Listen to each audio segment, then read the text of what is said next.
தர்மராஜ் ஐயா அவர்கள் மிக அற்புதமான விதிகளை அள்ளி தர உள்ளார்கள். அனைவரும் கேட்டு மகிழுமாறு கேட்டுக்கொள்கிறோம்.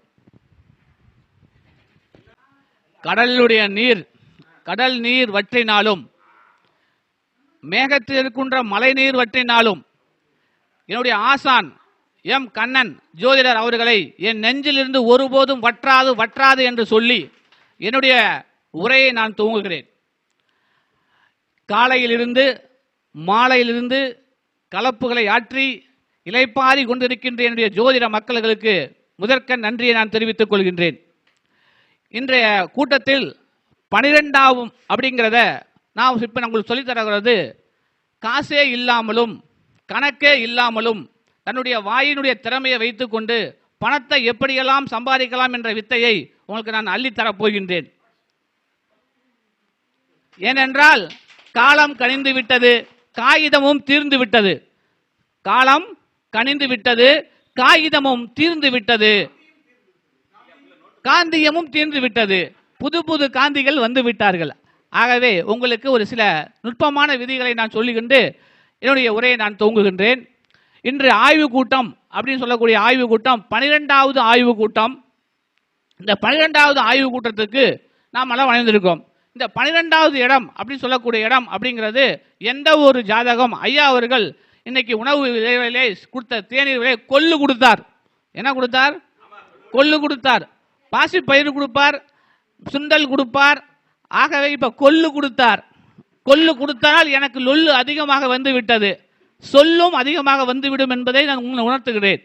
அப்போ ஒரு ஜாதகத்தை எடுக்கும் பொழுது, ஒரு ஜாதகம் என்பது ஒரு முக்கியமானது. ஒரு ஜோதிடருக்கு தேவையானது கிரகமா, பஞ்சாங்கமா, நோட்டு புத்தக பேனாவா, என்ன வேண்டும்? இதெல்லாம் எதுவுமே வேண்டாம். ரைட்டா இல்லையா? அதற்கு ஜோதிடத்துக்கு என்ன வேண்டும் என்றால், ஜோதிடர்கள் என்னுடைய குருநாதர் சொல்லுவார், ஒரு ஜோதிடன் எப்படி இருக்க வேண்டும் அப்படின்னு. நான் முதல் கேட்ட கேள்வி அதுதான். ஜோதிடனா எப்படி இருக்க வேண்டும்? நன்கு ஆச்சாரமாக இருக்க வேண்டுமா? அல்ல. அப்ப ஜோதிடனுக்கு என்ன இருக்கும்? சக்தி வேண்டும். சக்தி வேணும், புக்தி வேணும், யுக்தி வேணும், பொல்லா பதட்டத்தை தணிக்க வேண்டும், வாக்கு பலிதமும் வேண்டும். இந்த 5 கேரக்டர் தான் ஒரு பஞ்சாங்கம். இந்த 5 கேரக்டர் எவன் ஒருவனுக்கு 3 விதமான செயல்கள் இருந்தால் அவன் பிரபல ஜோதிடர். அவர் ஒரு பிரபல ஜோதிடராக ஆக முடியும். சக்தி வேணும், புக்தி வேணும், யுக்தி வேணும், பொல்லா பதட்டத்தை தணிக்க வேண்டும், வாக்கு பலிதமும் வேண்டும். இந்த 5 விரல்களை நான் 5 மந்திரமாக வைத்துக் கொண்டிருக்கின்றேன் இன்றைய அளவு. இதுதான் ஒரு ஜோதிடருக்கு முதலாக வேண்டும். சரிங்களா? அடுத்தது பக்தி. பக்திங்கிறது உங்களுக்கு தெரியும், கடவுளுடைய வழிபாடு. இப்ப காலையில் ஒருத்தர் சொன்னார், எல்லா விஷயமும் என்னென்ன சொல்லிட்டு இருந்தாரு தெரியும். அவர் நம்ம நண்பர் தானே. எல்லாரும் கடுகு சிரத்தாலும் காரம் குறையாது. ஒவ்வொருத்தருக்கும் ஒரு தனிப்பட்ட விஷயங்கள் இருக்கும். அது கடவுள் கொடுத்த கிஃப்ட். எல்லாரும் ஆக்டர் தான், ஒவ்வொருக்கும் ஒரு ஆக்டர் தானே. பேர் ஆக்டர், அவர் சூப்பர் ஸ்டார், அவர் நடிகர் திலகம். ஆனா என்ன அதுக்கு பேரு? ஆக்டர். அதுல different character, that is a matter. ரைட்டா? அப்ப ஜோசியம் என்ன அர்த்தம்? They are actors. ரைட்டா இல்லையா? சம்மர் ஆர் டிஃபரண்ட் ஆக்டர்ஸ். அது ராப்போர்ட் ஒரு ஆக்டர், ரவி சார் ஒருத்தர், பாலகிருஷ்ணன், சுந்தரராஜன், ஆந்திராஜன், ஒவ்வொருத்தரும் ஒவ்வொரு different character of actors. That is the important concept of you. ரைட்டுங்களா? இதை போட்டு கன்ஃபியூஸ் பண்ணிக்கூடாது. நம்ம எல்லாரும் சபமானவர்கள், அவங்க திறமையை என்ன பண்ணோம், அந்த திறமையை கண்டுபிடிச்சு வரவர் தான் மிகப்பெரிய ஜோதிடர். அதுல எங்க கூட ஒவ்வொருத்தருக்கு ஒவ்வொரு விதமான கருத்துக்களை இறைவன் கொடுத்துருக்கான். இப்ப நான் ஒரு கான்செப்ட் ஆஃப் வியூல வருவேன். இப்ப நான் ஒரு ஜாதகத்தை பார்ப்பேன். ஒரு ஜாதகத்தை பார்த்த உடனே நான் ஜாதகத்தை மூடி வச்சிருவேன். ஒரு ஜாதகம் என்னை பார்க்க வந்தாங்கன்னா நான் ஜாதகத்தை மூடி வச்சிருவேன். தலைவரை உண்மையை பேசுறேன், ஏன்னா காலம் கடைசியாக நான் தான் சொல்றேன். அந்த மூடி வச்சுட்டு முதல்ல அங்கே உட்காந்து அவங்களை பார்ப்பேன். அவனுடைய கண்ணை பார்ப்பேன். முதல்ல அந்த கண்ணு சொல்லும் 1000 பலன் எனக்கு. என்ன சொல்லுவோம்? அப்புறம் நோட்டை மெதுவாக இருச்சு என்னுடைய ஓரக்கண்ணால அந்த கண்ணை பார்ப்பேன். எப்படி? இப்ப அந்த கண்ணுக்கும் இந்த நோட்டை நான் விரிக்கும் போது இருக்கக்கூடிய கண்ணுக்கும் டிஃபரெண்ட் கண்டிப்பா இருக்கும். இவரை செக் பண்ணுங்க, செக் பண்ணுங்க. அப்புறம் தான் பார்ப்போம். அந்த ஓரக்கண்ணால பார்க்கும்போது அப்பதான் சொன்னாங்க சக்தி, புக்தி, பொல்லா பதட்டம். ரைட்டா இல்லையா? நமக்கு எதாவது பண்ணக்கூடாது. ஐயோ வந்துட்டாருங்களே என்னன்னு ஒரு பதட்டம் இருக்கக்கூடாது. வந்துட்டு போறாங்களே, வந்துட்டு போறாங்க, உட்காரட்டும், பொறுமையா பார்ப்போம். இப்ப என்ன காசு 500 ரூபா வாங்கி நம்ம என்ன பண்ண போறோம்? ரைட்டா இல்லையா? 100 பேர் கும்பல் வரட்டும், 10,000 பேர் வரட்டும், சரிங்களா? அப்போ ஒரு ஜோதிடருக்கு இந்த 5 கேரக்டர்ஸ் வேணும். நீங்க புதுசாக நிறைய ஜாதகம் வந்திருக்கீங்கனால இந்த 5ஐயும் நீங்க பயன்படுத்துங்க. ஜோசியம் சொல்றது ரொம்ப ஈஸிங்க. ஜோசியம் சொல்வது ரொம்ப எளிமை, அதை புரிந்து கொள்வதுதான் கஷ்டம். ஜோசிய முறையை எப்படி படிக்கணுங்கிறதா முறை முத்தல், ரைட்டுங்களா? இப்போ ஜாதக நோட்டு வந்துட்டாரு, ஒரு ஜாதகம் நான் ஒரு ஜாதகம் வச்சிருக்கேன், ஏன்னா அந்த 12ஆம் இடத்துக்கு ஒரு தொடர்பு இருக்கு, அது சொல்றேன். இந்த 12ஆம் இடம் அப்படிங்கிறது இந்த கால புருஷ தத்துவத்துக்கு நம்ம சொல்லுவோம். என்னங்க 12ஆம் இடங்கிறது? ரைட்டா? அதுக்கு என்ன அதிபதி இப்போ காலபுருஷனுக்கு? குரு. அந்த குரு எப்படி உற்பத்தி பண்ணுவாரு? யார் உற்பத்தி பண்ணுவா? அந்த குருங்கிறது யாரு? புத்திர காரகன், புத்திர ஸ்தானாதிபதி, ரைட்டா இல்லையா? அதுக்கு எத்தனாம் இடம்? 5ஆம் இடம், ரைட்டா இல்லையா? இப்போ எல்லாம் என்ன பேசிட்டு இருக்கோம் நம்ம காலையில இருந்து மாலை வரைக்கும்? காலையில காப்பரேட்டிவ்ல ஆரம்பிச்சு கடைசியில் கோஆபரேட்டிவ் வரைக்கும் என்ன இருக்குதுப்பா? எதை பத்தி பேசிட்டு இருக்கோம்ப்பா தலைவரே? எதை பத்தி பேசிட்டு இருக்கோம்? 12 வேலை பார்க்கதா இல்லையாங்க? பொழுதுனைக்கும் பேசிட்டு இருக்கோம். இந்த வீரியம், தைரியம், கீர்த்தி, புகழ். இன்னைக்கு என்ன கிழமை? செவ்வாய்க்கிழமை, இல்லையா? அப்ப யாரு வரவன் எல்லாம் யாரு பேச போறா? அந்த முருகனுடைய அனுகிரகம் பெற்ற ஆளுங்க அந்த ஸ்பீச் கொடுக்கும். செவ்வாயினுடைய வீரிய ரத்தம் அதிகமா இருக்கும், டெம்பரேச்சர் பல்ஸ் அதிகமாயிட்டு இருக்கும், ரைட்டா இல்லையா? ரைட்டா இல்லையா? அது போயிட்டே இருக்கும், ஓகேங்களா? அப்ப ஜோதிடர்களுக்கு நம்ம என்ன செய்யணும்னா, ஒரு ஜாதகம் எல்லாமே சிறந்தவங்க, யாருமே சளைச்சவங்க இல்லை. ஒருத்தருக்கு ஒருத்தர் திறமை இருக்கு. ஐயோ ஒரு சார்ட் வச்சிருக்கேன்னா அவர் அது டேலண்ட். நான் எப்பயுமே சொல்லணும்னா, கற்றவன் சென்றடலாம் சிறப்பு. இப்போ எனக்கு நோட்டு புக்கு, பேனா, சாட்டு கீட்டு அதெல்லாம் எதுவுமே எனக்கு வேண்டாம். எனக்கு எங்கே இருந்தாலும் நான் ஜோசியம் பார்ப்பேன். நான் இப்போ ஆன்லைனில் எனக்கு இந்த யூடியூப்பை பார்த்துட்டு நிறைய பேர் நண்பர்கள்லாம் வராங்க. நான் வேப்ப மரத்துக்கடியில் தான் கொஞ்சம் ஜாதகம் பார்த்துட்டு இருக்கேன். இப்போ என்ன பண்ணுறேன்? வேப்ப மரத்துக்கடியில் அந்த வேப்பங்குச்சி எடுத்துட்டு கீழே கட்டத்தை போட்டு அவங்க சொல்ற ஜாதகம் தான் பார்த்துட்டு இருக்காங்க உட்காந்து ஆன்லைனில். ஏன்? என்கிட்ட கற்ற வித்தை இருக்கிறது. நான் எங்க வேணுமாலும் சொல்லுவேன், எப்படி வேணாலும் சொல்லுவேன், என்ன திறமைகள் இருக்கிறது. அப்ப ஜோதிடருக்கு ஐயா சொன்ன பாயிண்ட்ல அப்டேட் பண்ணிக்கணும். இப்ப வர கிரக 9 தானே, கிரக 9 தான். கொஸ்டின் எப்படி? ஐடி ஃபீல்ட்ல என்ன படிப்பான்? ஐஏஎஸ் ஆகவானா, ஐபிஎஸ் ஆகவானா, ஃபாரஸ்ட் ஐபிஎஸ் ஆகவானா, இல்லை எங்க சொல்லியிருக்காங்க? சரி சார், எஃப்ஆர்சிஎஸ்ஆ எம்டியா, ஃபாரின்ல படிப்பானா இல்லை இங்க படிப்பானா? பாருங்க, ஒரு 100 ரூபா 500 ரூபா காசு கொடுத்து நமக்கு என்னென்ன கொஸ்டின் வருது பாருங்க. அப்ப ஐயா சொன்ன மாதிரி நான் அப்டேட் பண்ணணும். என்ன பண்ணணும்? அப்டேட் பண்ண எப்படி பண்றது? இப்ப போய் நெட்ல எல்லாம் அப்டேட் பண்ணும், நம்ம போய் எப்படி அப்டேட் பண்றது? நம்ம நிறைய முயற்சிகள், மீட்டிங் எல்லாம் இப்படி வந்து வாங்கி ஆய்வு பண்ணணும். நான் நிறைய போன மாதிரி சொல்லியிருக்கேன். இப்ப நான் ஒரு ஆய்வுக்கு ஒரு ஜாதகம் பாக்கெட்ல இருக்கு, நான் வந்தோன்னா ஒரே ஒரு பாயிண்ட் சொன்னேன். இப்ப சக்தி, புத்தி, யுத்தி, பொல்லா பார்த்து வாக்குப்பொழி தான். தப்புன்னு அடிச்சேன், தப்புன்னு ஒரு பாயிண்ட பிடிச்சாம் பாரு, அந்த அம்மா மிரண்டு ஓடிடுச்சு. நான் ஜாதகம் நோட்டு எடுக்கல, தேச புத்தி எடுக்கல, ஒன்றும் எடுக்கல, அதெல்லாம் பேசிட்டு கடைசியாக நோட்டை மூடி கொடுக்கும் போது ஒரு பாயிண்ட்டை போட்டேன். ஒரு பாயிண்ட் சொன்னேன், அது சொல்லிடுறேன், கடைசியாக சொல்கிறேன். சரியா இல்லையா? இந்த பையனுக்கு குழந்தை இருக்குங்க அப்படின்னாங்க. என்ன கேட்டாங்க? இந்த பையனுக்கு குழந்தை இருக்குதுங்க நாங்க. நான் அப்போ ஒன்றுமே பேசலை. சரி, அவங்க குழந்தைக்கு நம்மள என்ன பண்ணுவோம்? அவங்க நம்மளை ஏமாத்துற மாதிரி நானும் நம்மளை ஏமாத்துறோம்ல. நீ இன்டெலிஜென்ட்டா, நான் 100 வகை இன்டெலிஜென்ட். உன்னை விட எப்படி நீ இன்டெலிஜென்ட்டா சொல்றான் அவன். இந்த பையன் நோட்டை கொடுத்துட்டு ஜாதகத்துக்கு குழந்தை இருக்குதுங்கிறான். நான் இருக்கட்டுங்க என்ன, நோட்டை மூடி கையில கொடுத்துட்டு எனக்கு காசு கொடுத்துட்டு வெளியில போனாங்கல்ல, இங்க வாங்க என்ன எப்படி? ஏன்னா என்னை வெளியில போய் அவன் சிரிச்சிடக்கூடாது, எனக்கு ஜோசியம் தெரியல நான் சொல்லிடக்கூடாது. அவன் ஏன்னா காசு சும்மா கொடுத்துட்டு வந்துட்டான், அவன் ஏமாத்திட்டான்னு சொல்லக்கூடாது. ரைட்டா இல்லையா? இப்போ உட்காருங்க என்ன, எங்க குரு மேல இருந்து ஒன்று சொல்றாருங்க. என்ன சொன்ன? எங்க குரு தலைக்கு மேல இருக்காரு, ஒரு போட்டோ இருக்கு, அவர் எனக்கு ஒரு பிரசன்ன மைண்ட்ல சொல்றாருங்க அப்படின்னு. அது எனக்கு தெரியும், இருந்தாலும் அவங்களுக்கு எப்படி சொல்லி வைக்கிறது? இங்க வாங்க என்ன, அந்த பையன் உங்களுக்கு பையன் இல்லைங்க என்ன. என்ன சொன்ன? சொன்ன அடுத்த செகண்ட் எல்லாரும் கீழே விழுந்துட்டாங்க காலில். இது உண்மையால் நடந்தது, இது உண்மையாலுமே நடந்தது. அப்பதான் கேட்டேன், அப்புறம் ஏங்க உங்க பையன் 3 முறை என்ன சொன்னீங்க? என்ன நீங்க பையன் இருக்கேன்னு சொல்லியிருந்தீங்கன்னா நான் ஒண்ணுமே சொல்லியிருக்க மாட்டேன். நீங்க எங்க பையன் சொன்னீங்கல்ல, அப்பவே தெரியுங்க இது உங்க பையன் இல்லைன்னு எனக்குன்னு. எப்படி? அப்பவே தெரியும். இது மாதிரி ஜோசியருக்கு நம்ம வந்து ப்ரெசன்ஸ் ஆஃப் மைண்ட் அந்த இது ஒர்க் பண்ணணும். திசை புத்தி அந்த சூச்சு மாத்திரம்னா ஒன்றுமே பண்ணாதுங்க. நம்மளுடைய ப்ரெசன்ஸ் ஆஃப் மைண்ட் தாங்க எல்லாம் பார்க்கும். மைண்ட் செட் தான் ஜோசியத்துக்கு வேணும். நான் வந்து கோபமாக இருந்தால் ஜோசியம் நல்லா சொல்லுவேன். கோபமாக இருந்தால் சூப்பராக ஜோசியம் பேசுவேன். என்ன பூட்டுக்கு பக்கத்தில் என்ன இருக்குது, டவர் இருக்கா, வேப்ப மரம் இருக்கா, இல்லை வேப்ப மரமும் மாங்காய் மரமும் சேர்ந்து இருக்கா சொல்லுவேன். ஆனால் நல்ல முறையாக ஜோசியம் சொல்லும்போது எனக்கு ஒன்றுமே வராது, வாயிலிருந்து வராது எனக்கு. உண்மையை சொல்கிறேன். யூடியூப்ல பார்த்து நிறைய பேர் என்ன சார் நீங்கள் நல்லா பேசுறீங்க ஆனால் ஜோசியம் சொல்ல மாட்டேங்கிறீங்க, என்ன இப்போ மூடு சரியில்லை, பிடிச்சா காசு கொடுங்க இல்லை விட்டுருங்க அப்படின்ட்டுவேன். ஐடியா தலைவரே. ஆக ஜோசியத்துக்கு அது முக்கியமானது.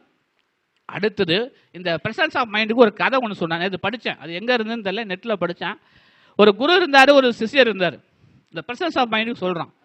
ஒரு இந்த மாதிரி குருட்ட கற்றுட்டு இருக்காரு. ஒரு ஜோசியம் பார்க்க எல்லாம் வந்துருக்காங்க, பார்த்துட்டு போயிட்டு இருக்காங்க. அப்போதைக்கு உங்களுக்கு இந்த கதை தெரிஞ்சிருக்கலாம், தெரியாமல் இருக்கலாம், எனக்கு தெரியாது. பக்கத்து வீட்டில் என்ன பண்ணிட்டாங்க, ஒரு கிணறு இருந்திருக்கு. அந்த கிணத்துல தண்ணியை ஒரு அம்மா வாளியை மொந்துட்டு இருக்காங்க. மொந்துட்டு இருக்கும்போது குரு சிஷியன் பேசிகிட்டு இருக்காங்க, ஏதோ சம்திங் பேசிகிட்டு இருக்காங்க. வந்த ஒரு அம்மா அங்கேருந்து ஒடியாருது. ஐயா ஐயா அப்படின்னு, ஜோசியரே அப்படின்னு. என்னம்மா அப்படின்னு கேட்டானே, என் பையனை காணாமல் போயிட்டான், எப்போ வருவான்னு பார்த்து சொல்லுங்கிறது. எப்போ வருவான் அப்படின்னு பார்த்து சொல்லுங்க. உன் பையன் அவன் வீட்டில் இருப்பான், போய் பாருமா அப்படின்ட்டார். இந்த அம்மா வந்து கேட்டுட்டு வந்துச்சு. அப்போ என்ன ஆச்சு, அந்த சிஷியர்கிட்ட வந்து ஒரு அம்மா வந்து ஒடியாந்து கேட்குறாங்க, என் பையன் காணாமல் போயிட்டான், வந்துடுவானா அப்படின்னு கேட்குறாங்க. அதுக்கு வந்து அவர் என்ன சொல்லிட்டாருன்னா வந்து, உன் பையன் வீட்டில் இருப்பார், போய் பாருமாங்கிறார். இந்த சிஷியனுக்கு அப்போதைக்கு அந்த வாளியில் இறச்சிட்டு இருந்த வாளியில் தண்ணீர் அத்துட்டு கீழே விழுந்துருச்சு. அத்துட்டு கீழே விழுந்தோடனே என்னாச்சுன்னா, தண்ணி மேலே வந்தோடனே தண்ணி கூட்டிட்டு கீழே போய் விழுந்துருச்சு அந்த வாளி. இந்த சிஷியன் கேட்குறான், ஏங்க சார் ஐயா, இவ்வளோ பெரிய ஞானி நீங்கள், கொஞ்சமாவது உங்களுக்கு ஒரு மூளை இருக்கா, உங்களுக்கு ஞானம் இருக்கா, நீங்களாம் எனக்கு ஒரு குருவான்னு திட்டுறான். எவ்வளவோ ஜோசியம் சொல்லி கொடுத்தீங்களே எனக்கு. ஏங்க அந்த அம்மா வந்து கேட்ட நேரத்தில் வாளி அத்து விழுந்துருச்சு தண்ணிக்குள்ளே, உங்களுக்கு அதை சகடம் நல்ல சகடமா, அவன் எப்படி அவன் வந்து தான் உள்ளே போய் விழுந்துருச்சுல்ல, எப்படி அவன் உள்ள வீட்டில் இருப்பான்னு நீங்கள் சொல்கிறீங்க அப்படின்னாரான். அப்போ சொன்னார், அவர் சொன்னார், அதனால தான் நீ சிஷியனா இருக்க, அதனால தான் நான் குருவாக இருக்கேன். ரைட்டா இல்லையா? அப்போ இந்த இடத்த நீ அடையணும்னா அதுக்கு ஒரு வழி இருக்குது, அது சொல்லித்தரேன். இதுக்கு விட என்னன்னா, அந்த வாளி நான் ஏன் அப்படி சொன்னேன்னு உனக்கு சொல்கிறேன். அந்த வாளி உள்ளே போயிடுச்சு, ஆனால் தண்ணி வெளியே வந்துருச்சு. ஆக உள்ளுக்குள்ளே இருந்த தண்ணி எப்படி வெளியே வந்துச்சோ, அந்த பையன் வெளியே போனேன் வீட்டில் வந்துட்டான்னு சொல்லிட்டேன்டா, அதுதான்டா ப்ரெசன்ஸ் ஆஃப் மைண்டு வேலை செய்யுது அப்படின்னாரு. புரியுதுங்களா? அப்போ இந்த ஜோசியத்துக்கு நம்ம என்ன வேணுங்க, இந்த கட்டத்தை பார்த்துக்கிட்டே இருந்தால் வருமா ஜோசியம்? வருமா? நடக்காது.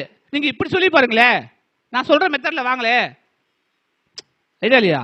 அதுக்கு நம்ம ஒரு ஸ்வீட் வேணும். ஒரு கேட்பாரு, எல்லாம் யூடியூப்பில் படிச்சிருக்காங்க. இங்கே யூடியூப்பில் வரவங்களாம் சாதாரண ஆள் இல்லை, எல்லா யூடியூப்பும் படிச்சுட்டு ஒவ்வொருத்தரும் சொல்கிற கருத்தெல்லாம் கேட்டுக்கிட்டு நம்மளை பார்க்க வருவாங்க.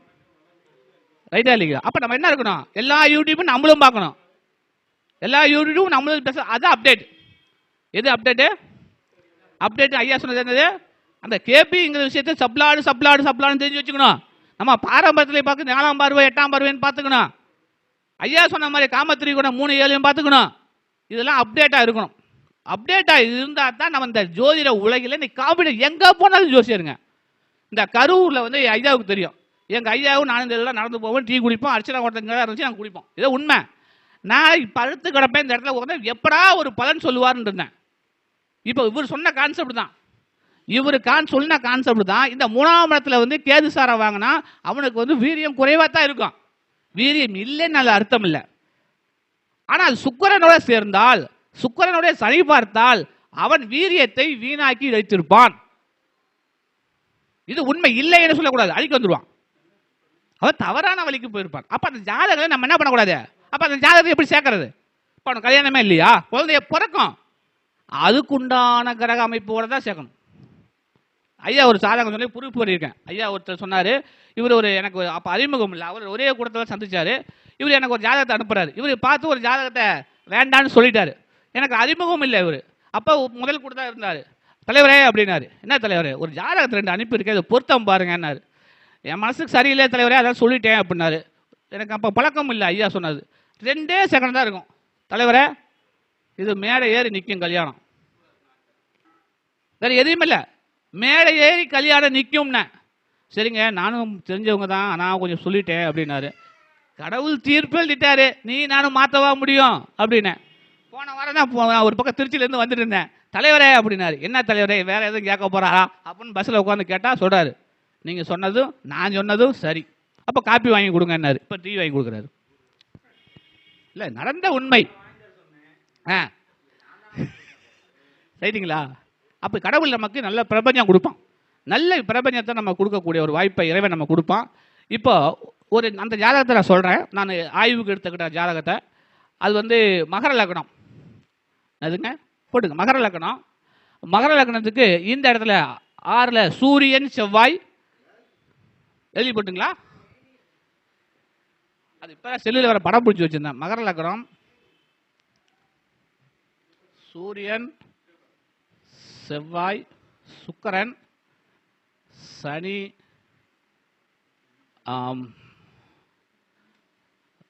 ராகு, கேது, குரு. ஆமாம் சார், 82 84 அவ்வளோதானே பிறக்கும். சந்திரன் வந்து இங்கே இருப்பான்னு நினைக்கிறேன். பரணி நட்சத்திரம்னு நினைக்கிறேன். ரைட்டுங்களா? இப்போ எங்களுடைய தலைவர் வடிவேலு ஐயா சொன்னது கான்செப்ட் ஒரு விஷயம் சொல்கிறேன் கேட்டுங்க. எல்லா கிரகங்களும், இது உண்மையான பாயிண்ட்டுங்க, எல்லா கிரகங்களும் தன் மனையை அந்த கிரகங்கள் பார்வை பெற்றால் சிறப்பான பலனை செய்யும். இது அழிக்க முடியாத, அசைக்க முடியாத ஒரு நம்பிக்கை. அசைக்க முடியாத நம்பிக்கை. 1008 ரூல்ஸில் இது ஒரு ரூல்ஸ். ஒரு கிரகம் தன் வீட்டை பார்ப்பதும் ஒரு கிரகம் தன் வீட்டில் இருப்பதும் அதி விசேஷம். விசேஷம் வேற, அதி விசேஷங்கிறது வேற. இது பாரம்பரியத்தில் நுட்பமான குருமார்கிட்ட படித்தவனுக்கு தான் அது விளக்கம் தெரியும். விசேஷம், அதி விசேஷம், சூட்சுமம், அதி சூட்சுமம். இதுதான் லாடு, சப்லாடு, சப்லாடு, சப்லாடு. அங்கேருந்து உருவானது தான் அது இங்கிலீஷில் வந்தது. ரைட்டா இல்லையா? அப்போ இந்த பார்வை அப்படிங்கிற இடத்த பார்த்தீங்கன்னா லக்னத்துக்கு 3ஆம் இடம் எது? 3ஆம் இடம். லக்னத்துக்கு 3ஆம் இடம் மீனம். மீனுக்கு அதிபதி யாரு?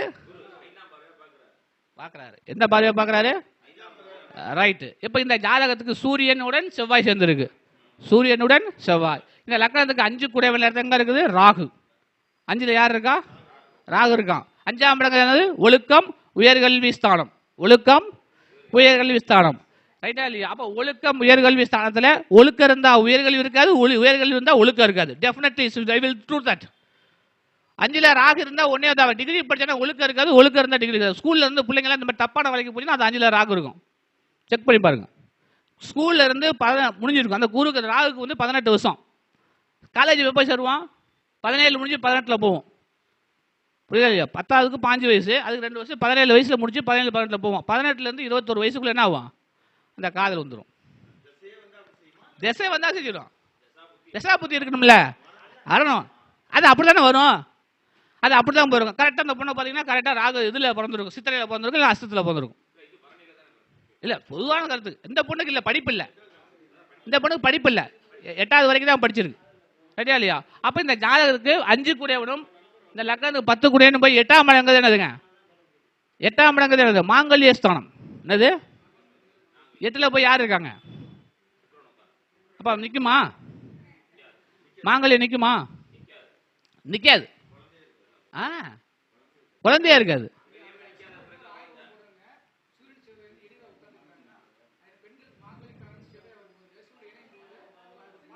அது ரூலே உண்டு. இருகதிர் செவ்வாய் எங்கே குளிரும் அவள் வாலிபன் தன்னே அமங்கலியேன்னு அர்த்தம். இதைத்தான் பார்க்கணும். ரைட்டா இல்லைங்களா? எல்லா இதுக்கும் ஆகும், எல்லா இதுக்கும் ஆகும். நீங்க போட்டு பாருங்க. 24 வயசுக்கு முன்னாடி கல்யாணம் பண்ணக்கூடாது. சொல்லுங்க சொல்லுங்க, ஒன்றும் பிரச்சனை, சொல்லுங்க. சரிங்களா? இங்க வாங்க, அடுத்து வாங்க, ஒரே நிமிஷம். இப்போ இங்க வந்து பாத்தீங்கன்னா இந்த லக்னத்துக்கு 9 கூடையவன் வந்து புதன். புதன் இங்க தான் இருப்பேன்னு நினைக்கிறேன். புதன் இங்க தான் இருக்கும். புதன் இங்க தான் இருக்கு. ரைட்டுங்களா? அப்ப இந்த லக்னத்துக்கு மேம்போக்கா பார்த்தா சொல்லிடலாம். இப்ப சொல்றாரு, இப்படி நான் எந்த டேட்டா பார்த்தே கொடுக்கல, இவர் சும்மா அடிக்கிறாரு. இதுக்கு பேப்பர் வேணாம், பேனா வேணாம், பென்சில் வேணாம், சாப்பிட்டு வேணாம், எதுவுமே வேணாம். இல்ல சார், ஆய்வு தான். என்னன்னா இதுதான் கான்செப்ட். அப்ப அவனுடைய பாயிண்ட் என்ன? 2 இட்லி, ஒரு தோசை, ஒரு ரவா தோசை சாப்பிட்டு நீட்டை முடிஞ்சிச்சு, காசு 500 ரூபா கொடுத்து போயிட்டு என்னத்த போய் ஆராய்ச்சி பண்ணிட்டு இருப்போம் நம்ம போய்? எதுக்கு போய் அப்படி பார்த்தா 48 நாய் பார்க்கணுங்க ஒரு ஜோசியத்தை. 48 டேஸ் பார்க்கணும். அதில் எப்படி பார்க்கணும்? காலையில் 6 மணிக்கு 10 வைக்கணும். அது ரூல்ஸ்லாம் நிறைய தெரியணும். சும்மா ஜோசியம் பேசணும் பேசிட்டு இருக்கக்கூடாது. 48 நாள் இருக்கணும். ஏன் 48ங்கிறது விளக்கம் அப்போ நான் சொல்கிறேன். ஐடியா இல்லையா? 10 வைக்கணும். 10 ஜோசியம் தான் ஜோசியம் தெரியாத அர்த்தம். ஃபர்ஸ்ட் நீங்கள் என்ன 1000 வேணா மெத்தடை யூஸ் பண்ணலாம். 10 வைக்கணும். பக்தியும் இருக்கணும், இல்லை சக்தியும் உள்ள இருந்தால் தான் ஜோசியம் கரெக்டாக உட்காரும். இப்போ காலைல சொல்கிறார் சுந்தரராஜன் சொல்கிறாரு, சுந்தரராஜன் என்னுடைய மாணவர் தான், நானும் அவளை ஒன்றா படித்தவர் தான். எதை சொல்லணுமோ அதைத்தான் சொல்லணும், எதை வெல்லணுமோ அதைத்தான் வெல்லணும். சரி, எனக்கு செல்லவும் தெரியும் வெல்லவும் தெரியும் ஜோசியத்தில். ஏன்னா நம்ம என்னமோ நம்ம தகுதி என்னமோ இறைவனை கொடுத்தோம். அப்போ இந்த ஜாதகத்தாரு குரு இந்த லக்கத்துக்கு 12 கூடியவன் எங்கே போயிட்டான்? எங்கே இருக்கான்? அப்போ என்ன இருக்கான்? பெத்து எடுத்தா அவனைய கொல்லுவான், தத்து எடுத்தா நீ வெல்லுவ. ஓ, இவன் ஜாதகம் முடிஞ்சிருச்சு, முடிஞ்சு போச்சா? அப்போ இந்த ஜாதகம் என்னது? அவன் பெத்து எடுக்க முடியாது, அவன் தத்து தான் எடுக்கணும். நீ தத்து தான் எடுத்துருக்கணுமே, அல்லாது எங்கேயும் எடுக்க முடியாது. சரி, 2 தாரம் உண்டு உருது, அதே உண்டு. அது 5ஆம் இடத்தை பார்க்கறான்ல, ரைட்டா இல்லையா? டக்குன்னு அடிச்சான் பாயிண்ட் தலைவரே. அப்போ நான் எடுத்து ரைட்டானு 100% ரைட்டு. நீ பெத்து எடுத்தனா உன்னை கொண்டிருப்பான், நீ தத்து எடுத்தனால உன்னை வெல்லுவான், உனக்கு இவன் தான் வாரிசு. இதுதான் உனக்கு உண்மை. உனக்கு எல்லாமே உனக்கு தம்பி செய்யலாம். சரி, இவன் எந்த மாதிரி இடத்துல எடுத்திருப்பான்? அப்போ இந்த அப்பா யார், இந்த பையனுடைய அப்பா யாருன்னு நான் கண்டுபிடிக்கணும் ஜோசியத்தில். இந்த தத்து எடுத்தான் பார்த்தீங்களா, இந்த அப்பா யாரு இவன் அம்மா யாருன்னு கண்டுபிடிக்கணும். ஒரு ஆய்வு எனக்கு ஒரு ஆசை வந்துச்சு. இது நம்மளா எடுத்துக்கிட்டது. ஏங்க நீங்கள் சொல்லுங்கண்ணே, ஏன்னா அடுத்த ஒரு கியூரியாசிட்டி அவனுக்கு கொடுக்கணும். நம்மள்ட்ட அவங்களுக்கு கொடுக்கணுங்கிறதுக்கு என்ன பண்ணேன், இந்த இடத்த தத்துவமா இந்த இடத்துல எடுத்தான். இந்த குரு நிற்கிற இடத்துல நான் ஒரு கன்வெர்ட் பண்ணிக்கிட்டு நானா கன்வெர்ட் பண்ணது தான். இந்த குருவை பிடிச்சேன். அப்போ இதை லக்னமாக பாவிச்சிட்டேன். என்ன பண்ணிட்டேன்? லக்னமாக பாய்ச்சி 2ஆம் இடத்தை பிடிச்சேன். அவன் குடும்பம் என்னன்னு கண்டுபிடிச்சலாம்ல, ரைட்டா இல்லையா? அந்த குடும்பத்தை வச்சு அதுக்கு ஒரு கணக்கு. அவன் கேதோ சேர்ந்துருக்கான். ஒரு கிறிஸ்டியனுடைய மதத்தில் இருந்து தான் நீங்கள் சொத்தை எடுத்துருக்கணும், ஒரு ஆசிரமத்தில் இருந்தால் நீங்கள் எடுத்துருக்கணுமே, அல்லாது வேற எங்கே எடுத்தாலும் இந்த பையன் உங்களுக்கு இல்லைன்னு ஒன்றுமே சொல்லலை. எப்படி சார் இதெல்லாம் இவ்வளோ உள்ள உள்ள சொல்லிக்கிட்டே இருக்கீங்களே போய் போய் போய் அப்படின்னு. அப்போ இந்த கிறிஸ்டியனுக்கு நான் 2 பேரை அடிச்சு விட்டேன். ரோஸ்லின் மரியாதை இதுன்னு 2 அடிச்சா அது சரியாக உட்காந்துக்குச்சு. இது என்னமா அந்த வாக்குப்படி தான். நான் எழுத்தேன்னு சொல்லல, உண்மையை ஒத்துக்குவேன். நான் உண்மைனா உண்மை, போய்னா போய். அப்படி ஏன்னா நம்ம விஷயங்களை நம்மகிட்ட இறைவன் கொடுத்துருக்காரு. நம்ம என்ன பண்ணணும், அந்த விஷயங்களை ஐயா சொன்ன மாதிரி அப்டேட் பண்ணி உள்ள போய் போய் போய் என்ன பண்ணோம். அவர் சாஃப்ட்வேர் வச்சிருக்காரு, எல்லாம் டக்குன்னு போட்டுறாரு. நம்மள சாஃப்ட்வேர் இல்லை, சாப்பாடு தான் இருக்குது. சாப்பிட்டுக்கிட்டு மண்டை என்ன பண்ணுறான், ஏதாவது யூஸ் பண்ணிகிட்டே இருக்கும். என்ன அப்புறம் அடித்தோம்னா கண்டுபிடிச்சிடலாம், ரைட்டா? ஆமாம் ஆமாம் ஆமாம், இருக்கட்டும் ஐயா, அது இருக்கட்டும். திறமைகள் வேற யாரு. நான் என்னை பொறுத்த வரைக்கும் ரைட்டுங்களா? அப்போ என்னன்னா இந்த மாதிரி சில ஜாதகங்கள்லாம் ஆய்வுக்கு வரும். அந்த ஆய்வுகளாம் நீங்கள் எடுத்து நான் ஆய்வு வச்சுருக்கேன் சொன்னேன், கண்டுபிடிங்க. எல்லாத்துக்கும் அது விதி ஒத்து வராது. ஏன் சொல்கிறேன்னா, எல்லாத்துக்கும் 11 இருந்த குரு எல்லா பள்ளிக்கும் இப்படி சொன்னால் என்ன பண்ணுவான், நம்மள வெட்டி கூட போடுவாங்க சில சமயங்களில். புரியுதுங்களா? அதான் நம்ம ஆய்வில் சக்தி புத்தி இதெல்லாம் யோசித்து தான் பலன் சொல்லணும். அந்த ப்ரெசன்ஸ் ஆஃப் மைண்டில் யோசித்து நம்ம பலன் சொல்லணும். டக்கு டக்குன்னு சொல்லிடக்கூடாது. இப்போ 5ல் ராகு அப்படி சொல்கிறா, இப்போ கேது சனி இருக்கா, இங்கே பாருங்க. ஹலோ, இப்போ பாருங்க சனி, இந்த சனி இங்கே பாருங்க, இந்த உச்சம் பெறுன்னு சொன்னார்ல ஐயா சொன்னார்ல, சனி இங்கே உச்சம் பெறவே கூடாது. ஏன், என்ன ஊடு சொல்லலாம், யாருடைய மனம் அது? அதில் காலபுருஷத்துக்கு எத்தனாவது வேணும்? சரி, நான் அவன் வச்சவன் முட்டாளா இல்லை கேட்குறேன். நான் உங்களுக்கு தான் தெரியாமல் வச்சவங்களாம் யார்? காலபுருஷத்தை பாரம்பரிய ஜோசியத்தில் ஞானிகள் ரிஷிகள் முனிவர்லாம் போய் சனியை கொண்டு போய் உச்சம் பெறக்கூடிய போய் கொண்டாந்து வச்சிருக்கான் பாரு, எங்கள் 7ஆம் இடத்துல. அதுக்கே வச்சுட்டான் தலைவர்லாம். சனி அங்கே உச்சம் பட்டா என்ன அர்த்தம்? சுக்கிரமனையில் போய் சனியை வைக்கிறான், சரியா இல்லையா? அப்போ சுக்கிரமனையில் சனி உட்காத என்ன அர்த்தம்? குடும்ப வாழ்க்கை பாதிச்சிடும். ஆமாம், அவ்வளோதான். 11 7 உட்காந்து 7 போகிற காம்பினேஷன் வேற ஜாதி வேஜம்னா வேற்று மத வேற்று தொடர்பு வந்தே ஆகும். வந்ததா ஜாதகம் ரைட்டு, இல்லை ஒரு ஜாதகம் தப்பு, ரோட்டை எடுத்துகிட்டு போயிட்டே இரு. கண்டிப்பாக இருக்கும், கண்டிப்பாக இருக்கும். இந்த பொண்ணு இந்த அம்மாவும் அப்பாவும் ஒரே ஜாதியில் கல்யாணம் பண்ணிட்டாங்க. அந்த பையன் எங்கே வந்தான், ரைட்டா இல்லையா? அப்போ இந்த சனி என்ன பண்ணியிருக்கோம், அது ராகுசாரம் வாங்கியிருக்கணும். ராகுசாரம் வாங்கியிருந்தா தான் அது பாஸ் ஆகிருக்கும். அப்போ எங்கள் சக்கரங்க சுக்கரன் சந்திரன் பார்க்குறானா, அப்போ இந்த தாய் தான் என்ன பண்ணியிருப்பா, போஸ்ட் பண்ணியிருப்பா. இப்படி உள்ளே வரணும் ஜாதகத்துக்குள்ளே. உள்ளே போனோம்னா டக்கு டக்கு டக்கு டக்குன்னு என்ன பண்ணிக்கலாம், நம்ம பாடு போயிடலாம். இப்போ திசை புத்தியெல்லாம் மூக்கணும். இந்த பையன் சிறப்படைவானா என்னங்கிறது நம்ம திசை புத்திகளை பார்த்து நல்ல திசைகள் நடக்குதா, படிப்பானா படிக்க மாட்டானா, நாங்கள் என்ன பண்ணிடலாம், நம்ம ஜாதகத்தை வச்சு பேசிடலாம், சரிங்களா? ஆகவே ஜோதிடம் என்பது என்னது, ரொம்ப எளிமை. என்னது, ரொம்ப எளிமை. அப்புறம் இந்த திசை புத்திகள் சொல்கிறோம். ஒரே ஒரு விஷயம் சொல்லி முடிச்சுக்கிறேன். திசை அப்படிங்கிறது புத்தி அப்படிங்கிறது என்னன்னா, ஒரு ஊருக்கு போகிறோம், அந்த ஊருக்கு வழி தெரியல, இந்த போகிற வழி கரெக்டாக வந்துருமா அப்படின்னு காட்டுவது தான் என்னது திசை. புத்தி என்பது அதை தெரு, அந்த வீடு தான் அந்தரம். அந்த வீட்டுக்குள்ளே போயிட்டோம்னா சூட்சுமாந்திரம். இந்த வீட்டுக்குள்ளே எவ்வளோ நாள் இருப்போம், அது சூட்சுமாந்திரம். இப்படி எடுத்துகிட்டு போய் நாள் கணக்கு நிமிஷம். அப்போ ஜாதகம் சரியாக இருக்கணும். அப்போ பிறந்த நேரம் தப்பு, சூரிய உதயம் தப்பு, லக்னம் தப்பு, இதெல்லாம் நிறைய விஷயங்கள், நிறைய ரூல்ஸை ஃபாலோ பண்ணாதான் ஜாதக பலன் துல்லியமாக வரும். இப்போ மகம் ஒன்றான்னு பார்த்த ஒரு ஜாதகம் வந்திருக்காருங்க. இப்போ என் ஜாதகம் சிம்ம லக்னங்க, என் ஜாதகம் சிம்ம லக்னம். நான் என்ன நட்சத்திர கால்களை என் லக்னம் நிற்கும், 9 பாதம் இருக்கு. நான் இப்படி என்னுடைய பாருங்க, நான் வந்திருக்கேன். இப்போ ஜோதிடத்துறைக்கு வந்துட்டேன், ஆசிரியர் துறையில் இருந்தேன். அப்போ இதை பார்த்தவே சொல்லணும். இப்போ ராக்போர்ட் ராஜாவோ இன்னொரு அம்மாவை எனக்கு கமெண்ட் பண்ணியிருந்தாங்கன்னு நினைக்கிறவாள். செவ்வாய் உங்கள் ஜாதகத்தை உச்சம்னாங்க.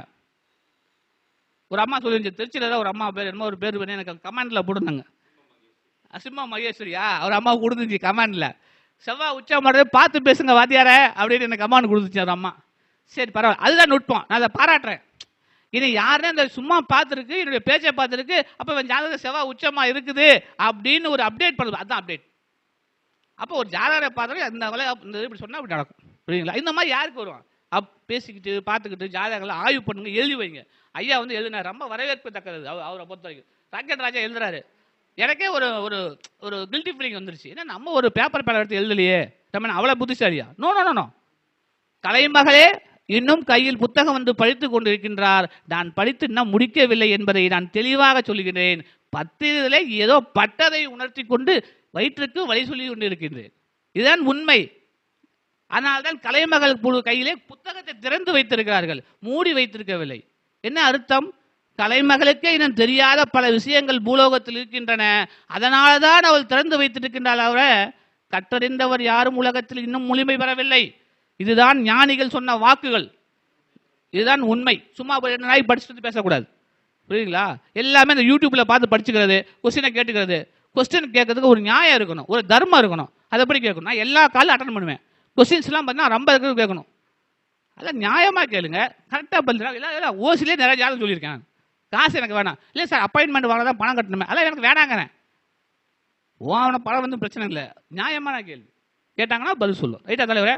அடுத்து இந்த ஜாதகத்தை பொறுத்த வரைக்கும் இங்கே பாருங்க, இந்த ஜாதகத்துக்கு 4ஆம் இடத்துல போய் சந்திரனுங்கிற கிரகம், ரைட் இல்லையா? சந்திரங்கிற கிரகம் 4ஆம் இடம், 7ஆம் இடம், 10ஆம் இடம்.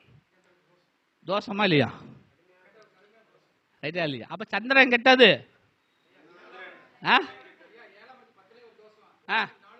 அப்புறம் 7க்கு 4 தோஷம் இல்லை. அப்போ அந்த அம்மாவுக்கு என்ன சுகம் கெட்டு போயிரும்ல? சுக்கரன் யாரை வாங்கியிருக்காது, சுகர் வருமா வராதா? ஆமாம் ஆமாம், 82 84 தான் சொன்ன. சனிங்க நிற்பான், குருங்க தான் நிற்பான்.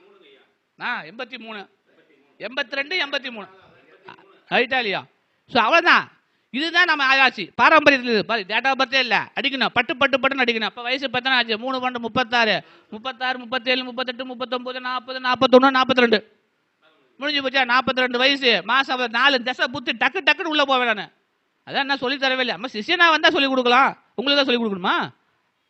குருவுடைய வித்தையை வச்சுக்கிட்டா நம்ம பேசலாம், ரைட்டா இல்லையா? அதான் எல்லுங்களுக்கு சொல்லி தந்துட்டு தான் இருக்கேன், நான் இன்னும் போய் சொல்லி தான் இருக்கேன். ஏன்னா ஏதோ சொல்லுவோம், படிச்சுக்கிட்டோம். அது கொடுத்து வைக்கணும்ல, அதான் உண்மை. சார் சொன்ன மாதிரி, சார் சொன்னது கரெக்டான பாயிண்ட். என்ன 5 பேர் கந்தாங்க, சார் கற்றுக் கொடுங்க, சார் கற்றுக் கொடுங்கன்னு. நான் ஒரே வார்த்தை தான் சொன்னேன், உனக்கும் எனக்கும் பூர்வ ஜென்மா கர்மா வினையில் நீ எனக்கு குருவாகவோ நான் உனக்கு சிஷியனாக இருந்தால் கற்றுக் கொடுக்கிறேன். அப்படி இல்லை என்றால் தொடர்பே நடக்காது. வந்துடுவாங்க, பாதியில கட் பண்ணிட்டு போயிடுவாங்க. இது உண்மை, ரைட்டுங்களா? சரிங்க, ஒரே ஒரு பாயிண்ட் சொல்லி முடிச்சுக்கிறேன். குருவுக்கு எத்தனாம் இடம், சிஷியனுக்கு எத்தனாம் இடம்? வாங்க வாங்க உள்ள வாங்க. டக்கு டக்குன்னு உள்ள வரணும், இப்படி உள்ள வரணும். கேட்பான் கேள்வி, பயங்கரமா கேட்பான். குருவுக்கு எத்தனாம்? பயங்கரமா இருக்குங்க ஜோசியத்தில் தலைவரே. குரு 9ஆம் இடம். சரி, இப்ப சிம்ம லக்னத்துக்கு 9ஆம் இடம் குரு யாருங்க? 9ஆம் இடம் டக்கு டக்குன்னு வரணும், அது பாதகம். 9ஆம் இடம் சிரத்துக்கு 9ஆம் இடம் பாதகம். சரத்துக்கு 11ஆம் இடம் பாதகம். உபயத்துக்கு 7 11 பாதகம். டக்கு டக்கு டக்குன்னு அந்த கிரகத்தை ஒடியாந்து பிடிக்கணும், அது பயங்கர ஸ்பீட்ல போயிட்டு இருக்கும். அப்போ 9ஆம் இடம் சிம்ம லக்னத்துக்கு 9ஆம் இடம் குரு எனக்கு எப்படி சொல்லிக் கொடுப்பாரு?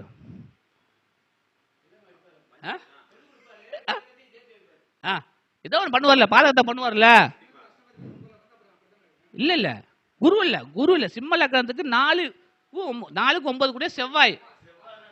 செவ்வாய் ரைட்டா இல்லையா? அப்ப நான் என்ன பண்ணணும்னா, அப்ப என் குரு என்ன பண்ணிருக்காரு, நான் என் குருவை பிடிக்க என்ன பண்ணிருக்கணும், என் குருட்ட நான் வித்தையை வாங்க நான் என்ன பண்ணிருக்கணும் அப்படிங்கிற வித்தையை தெரிஞ்சுக்கிட்டவன் நான். எப்படி எப்படி எங்க ஐயா சொல்லி கொடுப்பாரு அப்படின்னு ஒரு சூட்சுமத்தை நானாவே கண்டுபிடிச்சு, இந்த 4 கூடையவனும் 9 கூடிய செவ்வாய் எனக்கு 6ல போய் உச்சம். என்னது 4 கூடையவனும் 9 கூடையவனும் செவ்வாய் உச்சம் பெற்று, இந்த உங்க இருந்த செவ்வாய் உச்சம் பெற்ற கிரகம் அவன் மனையை பார்த்தார். 4ஆம் பார்வையாக அவன் மனையை பார்த்தார். அப்ப முதல் போய் கேட்டதப்ப சொல்லி கொடுக்க மாட்டேன் ஓடி போடான்ட்டாரு. ரைட்டா இல்லையா? மறுபடியும் தொடர்ந்தேன். குலதெய்வம் கோயில போய் சாமி கும்பிட்டேன். இவரை போய் பிடிக்கிறது 5ஆம் இடம் குலதெய்வம், பூர்வ புண்ணியம், நம்ம அப்பா பாட்ட செஞ்ச புண்ணியம் நம்மளை காப்பாற்றணும், நமக்கு இவரு தான் குருநாதரை வரணும்னு என்ன பண்ணேன், குலதெய்வத்தை போய் பிடிச்சேன். 5ஆம் இடம் குரு. ரைட்டா இல்லையா? குருவுக்கு குரு ஆதித்யம் பெறாரா? அப்ப குலதெய்வம் 5ஆம் இடம். குலதெய்வத்தை போய் சாமி கும்பிட்டுட்டு வெளியே வந்து மூளையிலிருந்து போன் அடிச்சேன். வந்துடா வராங்க அப்படின்னாரு. அது குரு ஆகுறாருல. அப்படிதான் ஜோசியத்தில் வரும். ரைட்டா இல்லையா? 5க்கு 5 இல்ல, 5க்கு 1 5 9. அது 1 5 9. அது ஒரு லாஜிக். இரண்டாவது முயற்சி மறைமுக, 2வது செகண்ட். மேச லக்கணம் ஃபர்ஸ்ட், சிம்ம லக்கணம் செகண்ட். போடா சிம்ம லக்கணக்காரன் வந்த சிம்ம ராசினா ஃபர்ஸ்ட் உனக்கு எதுவுமே ஜெயிக்காது போடான்னு சொல்லுங்க. பயப்படாம சொல்லுங்க, பயப்படாம சொல்லுங்க. அந்த ஜாதகம் ஜெயிக்கிறான்னு தோக்க பாருங்க. சிம்ம லக்கணம் சிம்ம ராசிக்காரன் வந்தா பொண்ணு பார்த்தா கூட பையன் தாலி கட்டாத நிக்காதா, 2வது தானே நிக்கும் போடான்னு சொல்லுங்க. ஆமா ஆமா சிறப்பு தான். அதனாலதாங்க யாருக்குமே 40 விஷயம் அவருக்கு தெரியும், அவருக்கு தெரியும். யாருக்குமே என் ஜாதகத்தை பார்த்து சொல்லிட்டாரு, நீ தான் என் பேரை சொல்லுவ, என் ஜாதகத்துக்கு என் பேர் சொல்ல நீ தான்ட்டாரு. எனக்கு ஆனா கூட அப்ப தெரியாது. இப்ப எனக்கு முன்னாடி சீரியர்ல எங்க அருள் நிறைய பேர் இருக்காங்க. எல்லாருமே நீ தான் என் பேர் சொல்லுவ, என் பேரை காப்பாற்ற நீ மட்டும்தான், அதுக்கு தான் உன் ஜாதகத்தை இடம் இருக்குன்னு தூக்கி போட்டாரு. என் ஜாதகத்தை பார்த்து அன்னைக்கு பார்த்து தான் என் ஜாதகத்தை நான் வேற பக்கம் காமிக்கல. சரிங்களா? ஏன்னு கேட்டீங்கன்னா இப்படி உள்ள வரணும்னு சொல்லி கொடுப்பாரு. சரியா இல்லையா? அப்படி ஜாதகத்தை பார்க்க பார்க்க பார்க்க நமக்கு என்ன ஆகும், ஆய்வுகள் பண்ணணும். சரியா இல்லையா? இன்னொரு ஜாதகம் சொல்லி முடிச்சாரு. என்னுடைய இன்னொரு குருநாதர், 2 குருநாதர். அவர் வயசானவர், ஐயா மாதிரி இருப்பார். ஐயா ஒரு பேச்சு மாதிரி பேசுவார். அவருக்கு 2ல செவ்வாய் இருக்குன்னு நினைக்கிறேன். அவருக்கு 2ல செவ்வாய் நினைக்கிறேன். 5 செவ்வாயா? ரைட், 5 2ல செவ்வாய் இருக்கு அவருக்கு செவ்வாய் 2ல. அவர் கும்பலக்கணம். இன்னொரு இறந்துட்டார். இப்போ அவரு வயசானவர், எழுத்தெல்லாம் கம்மியானதாக இருக்கும். அவர்கிட்ட போய் கும்பலக்கணம் 2ல போய் செவ்வாய் இருந்துச்சு அவர்கிட்ட. அப்போ நான் ஜோசியம் கற்றுக்கிறதுக்காக போய் அவர்கிட்ட கேட்கும்போது சொன்னார், ஜோசியம்லாம் வராதியா, ஓடி போயானார். என்ன சொல்லு, வராது ஓடி போயானார். 2ல போய் செவ்வாய் உட்காந்து. இந்த கும்பலக்கணத்துக்கு 10 கூடையவன் யாருங்க? 3 கூடையவன் யாருங்க? 3 கூடையவன் 2க்கு போலாமா? 3ஆம் இடத்துக்கு 12க்கு போயிட்டான். ரைட்டா இல்லையா? சரி, 10ஆம் இடத்ததிபதி வாக்கில் உட்காந்தான். 10ஆம் இடத்ததிபதி போய் வாக்கில் உட்காந்தா வாக்க நம்பி புத்தகம் செய்யலாம், வருமானம் உண்டு. அப்ப அவர் 10 லட்ச ரூபா சம்பாதிச்சாரு. அவர் காலத்தில் 50 ரூபா 20 ரூபா வாழ்ந்து 10 லட்ச ரூபா கணக்கு வச்சிருந்தாரு. இப்பதான் போன வருஷம் இறந்துட்டாரு. அவரு 10 லட்சம் ரூபா சம்பாதிச்சாரு. என்னது, நான் ஜோசியம் கற்றுக்கிட்டு அப்புறம் போய் பார்த்தேன், ஊரில் கிராமத்தை போய் பார்த்தேன். அவர் சொன்னார், வாயா ஜோசியரே அப்படின்னாரு. அப்பா என்னங்கய்யா அப்படின்னா, நீ தான் பெரிய ஜோசியர், 500 ரூபா வாங்குறியாமா அப்படிம்பாரு. நான் கரூர் போனால் 500 ரூபா கொடுப்பாங்க, நான் வாங்குவேன். நம்ம ஊரில் 100 ரூபா கூட கொடுக்க மாட்டேங்கிறாங்க அப்படிம்பாரு. அவர் சொன்னார், என்னுடைய மரண காலம் நெருங்கி விட்டது. இந்த 10க்கு அதிபதியா கர்மாதிபதி 2ல உட்காந்தா நான் என்ன சொன்னாலும் அது நடக்கும். எனக்கு ஜோசியம் தெரியாது, ஆனால் என்னுடைய மரணம் மிகப்பெரிய சாபத்தை உண்டாக்கும். இப்போ அவருடைய மரணம், அவர் எப்படி இறப்பாருன்னு எங்களை சொல்லி போனார். செவ்வாய்ங்கிறது யாருங்க? ரத்தக்காரகனா? சரி, அந்த செவ்வாய் புரட்டாதியில் இருந்தாலோ, சனியில் இருந்தாலோ, ரேவதியில் இருந்தாலோ அவர் என்ன மாதிரி மரணம் அடைஞ்சிருக்கலாம்? Any one point. ரத்த கட்டு போட்டது உண்மைதான், அது காலில் போட்டார் ரத்த கட்டை. ஆனா இல்ல இல்ல அதெல்லாம் ஒன்றும் படிக்கல. காலில் ஒரு புண்ணு வந்துச்சு, ரத்த கட்டு வந்துச்சு, கால் வலி தாங்க முடியல, என்னதுங்க, அதனால சூசைட் பண்ணிட்டார். புரியுதுங்களா? புரியுதா இல்லையா? அப்போ தாங்க முடியல வலி, இந்த ரணம் சத்ரு அந்த வலியை இறைவன் கொடுத்துட்டு பாருங்க. அந்த ரத்தத்தை சம்பந்தப்பட்டது அந்த செவ்வாய் அதுக்கு உண்டான காரகத்துவம் தானே. அப்போ அதை போய் பண்ணிட்டார். ரைட்டுங்களா? அது மாதிரி இப்படின்னா நம்ம ஏன்னா ஒரு நுட்பமான ஜோசியங்களை நம்ம ஆராயணும். எல்லா ஜோசியர்களும் சிறந்தவர்களே. ரைட்டா இல்லையா தலைவரே? கர்ணங்களில் சிறந்தது எதுங்க? பவமா பாலவமா? எதன் அடிப்படையில் சொல்லுகிறீர்கள்? நான் அது ஆராய்ச்சி நான் வந்து இவங்க படிச்ச இந்த இந்த பவம் வந்து நாம யோகா அந்த இது அவயோகி யோகி நான் அதுக்குள்ள போகல, எனக்கு தெரியாது. ஓ அப்படியா? சரி சரி, எனக்கு அதான் தெரியாதுல்ல. என்னைய பொறுத்த வரைக்கும் தைத்துளை கரணம் தான் சிறப்பானது. எங்க குரு சொல்லி கொடுத்தது தைத்துளை கரணம். அது ஒரு சிறப்பை கொடுக்கும். தைத்துளை கரணம் அப்படிங்கிறது புரியலையா என்ன தலைவரே? அதாவது தைத்துளை கரணங்கிறது இப்ப நீங்க சொல்ற இந்த யோகி அவை அதெல்லாம் நாங்க சொல்றதில்ல. அது வந்து கழுதையினுடைய அம்சத்தை பெற்றது. ரைட்டா இல்லையா? இப்ப கழுதை பார்த்தால் யோகா வருமா? ரைட்டா இல்லையா? இப்ப இந்த தைத்துளை கரணத்தை ஒரு முதலீடு செய்வதோ ஒரு தைத்துளை கரணத்தில் ஒரு தொழில் செய்வதோ அது வாழ்நாள் கூட நீடித்து நிற்கும். இது உண்மையான காரணம். அந்த பவ காரணத்தை பத்தி நான் ஆராய்ச்சி பண்ணதில்லை, அவர் சொன்னதை நான் சொல்றேன். அது இயற்கை தானே, அது இயற்கையிலே அமையுமே. அத உண்மை தானே அது சார். பொண்ணு இல்ல, பெயர் பெற்ற ஒரு முதலமைச்சர் எல்லாம் இருந்தாங்க, ஊருக்கு உழைச்சாங்க, இறந்துட்டாங்க. அவங்க என்ன காரணம்?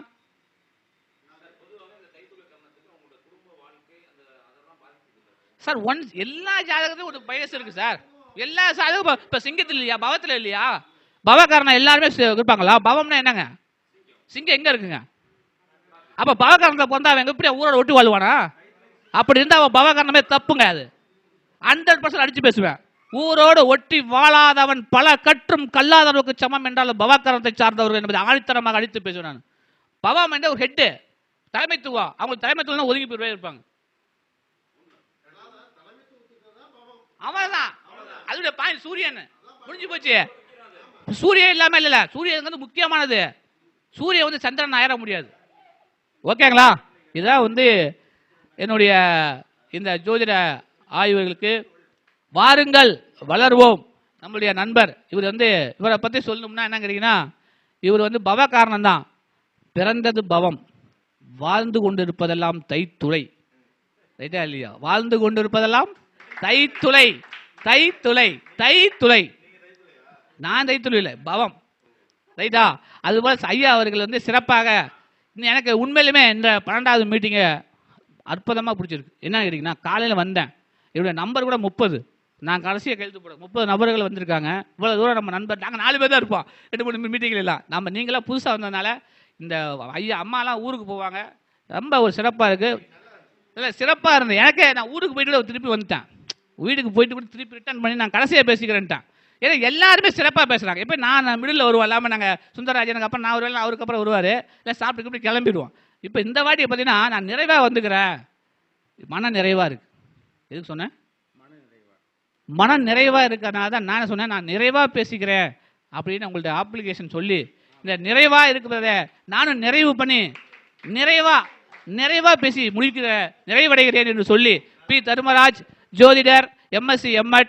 என்னுடைய அலைபேசி எண், நான் தொலைவில் இருந்தாலும் கூட என்னை அலைபேசியில் இருந்து அழைத்தால் என்றால் பலன் சொல்லப்படும். என்னுடைய முன் அனுமதியை பெற்று வாருங்கள். 9715638882 என்ற தொலைபேசியிலும் அலைபேசியிலும் என்னை அழைத்து உங்களுடைய கேள்வி கடைகளை தொடுங்கள். நான் என்னால் முடிந்ததை கற்றதை உணர்த்திவிட்டு இவ்வுலகில் இறைவன் எனக்கு எந்த நாள் வரை கொடுத்திருப்பாரோ பலனை உரைத்திட்டு என் உரையை முடித்துக் கொள்கின்றேன். நன்றி, வணக்கம். மாபெரும் மாபெரும் அடைமலையோடு மிக சிறப்பாக இன்று எப்படி வந்து தர்ம திரிகோணம் சொல்ற மாதிரி சிறப்பாக பேசினாங்க.